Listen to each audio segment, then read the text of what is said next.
Don't take the GRE for the fall 24 term. Why am I saying this? Well, I'm going to give you some proof. Ladies and gentlemen, my name is Yash Mitra. I've been doing this for 5 full years and going on to the 6th. Thanks to you guys, I do this full time. We've sent 15,000 plus students to their dream universities, and today all of that experience is what you're gonna get in this video. Take a look at these shortlists. The first one is of a computer science or data science candidate who wants to go overseas in the US, this one essentially. And look at that, there's a column for the GRE over there. So this whole list is essentially made for a person who is not taking the test. I'm not sure if you're aware of that, but this happens on a year in and year out basis. Since COVID, we're actually doing lists for students who have not taken the GRE or the GMAT, entire list.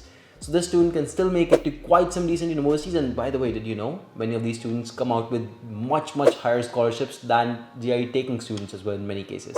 So it's possible that you do not take these tests and you still make it to some of the topmost universities, even in January. Now you may say, hey, that's computer science, engineering. Well, what if you were in the field of business? Take a look at this business analytics shortlist. Same thing, there's a column where you don't really need to take the GRE or GMAT. It's shown with proof. We have linked to each and every university. Okay, that's not good enough? Well, take a look at this image. This is directly taken from Berkeley by me. Today I took the screenshot. And what does it say? And it says that the GRE is neither required nor accepted. So even if you report your scores to Berkeley, they're not going to consider it. Alright, maybe that's also not good enough. Take a look at the next one. UCLA, same thing. They say it's optional. You can submit it, you can not submit it. It's up to you. But if you don't submit it, remember, we're not going to hold it against you.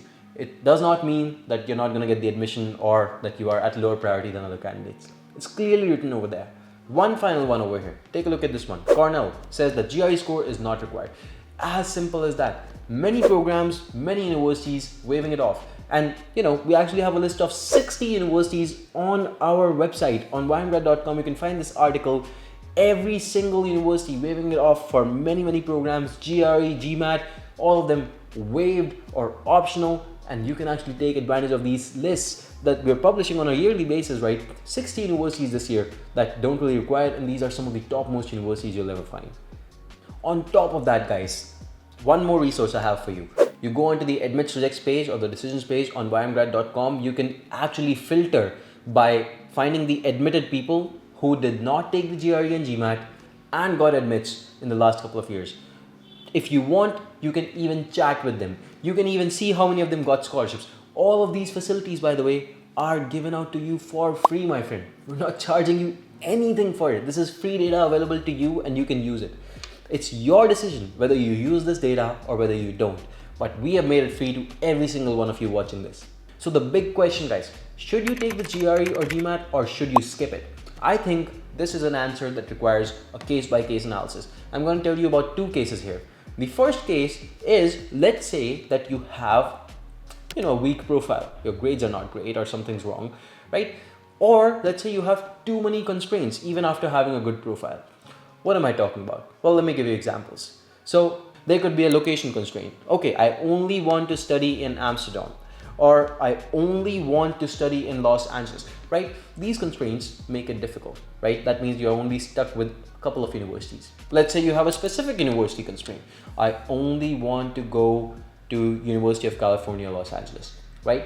Let's say you have another constraint here, that I have a 3-year bachelor's degree, and some countries, they don't really take that lightly. If you're going to, for instance, a country like the US, they need a 4-year bachelor's degree for many courses out there. 3 years just doesn't cut it for them. But some universities will still accept the 3-year bachelor's degree. In fact, I showed you an example of that. We did a shortlist for a candidate at the beginning of this video. I showed you 3-year column was there. But again, it lowers down the number of universities. Let's say you have a very low budget. You simply cannot go beyond this budget. And if you go, it's as good as you not able to make it to the university of your choice. So maybe you're okay with taking the test in that case, but you cannot go over the budget. Or let's say you have a very uncommon program, a program that is not offered in a lot of universities, but you want to go for that exact program. Let's say you have a bad profile, backlogs, or low GPA. That again, that means that you cannot apply to a lot of good universities out there.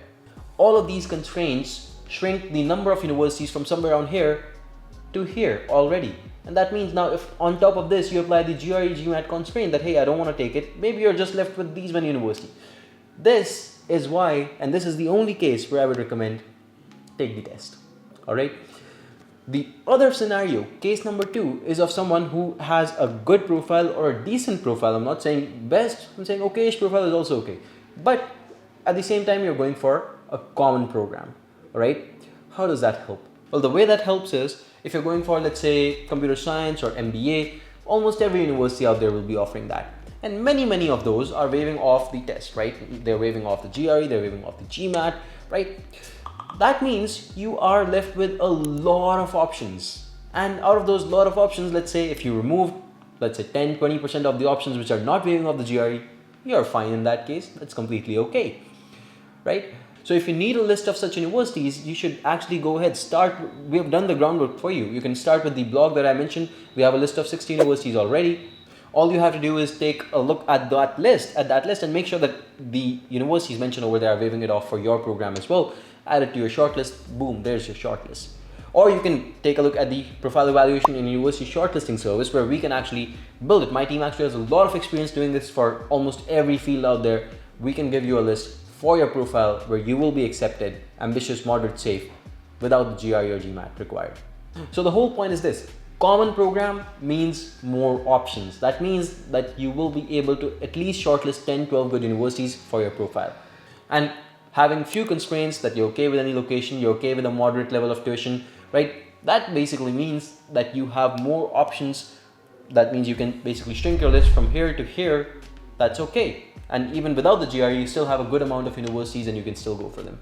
In this case, and this case only, which by the way should be the case for most of you guys, whether you're going for law, medicine, healthcare, engineering, MBA, everyone almost, these are common programs.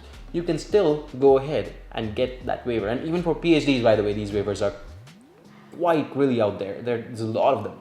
Now guys, to me, this is my full-time job. Thanks to you guys, I've been able to do this full-time. I've been doing this for 5-6 years now. I'll keep on doing this for many more years to come, hopefully, if I get your support, right? So if you want, you can subscribe to the channel. It really gives me a lot of motivation to continue doing this work. It really makes it much more easier for me.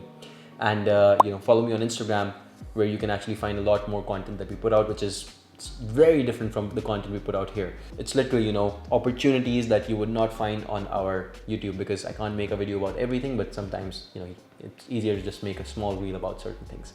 And of course, my WhatsApp is with you as well if you want to reach out. But start using the resources. We have given you everything here, and I believe that you can make it to some of the best programs even without the test if you fall into category 2. If you're not sure which category you fall into, get in touch with me. I'll be happy to help you. Until the next one, goodbye and take care, my friend. I wish you all the best.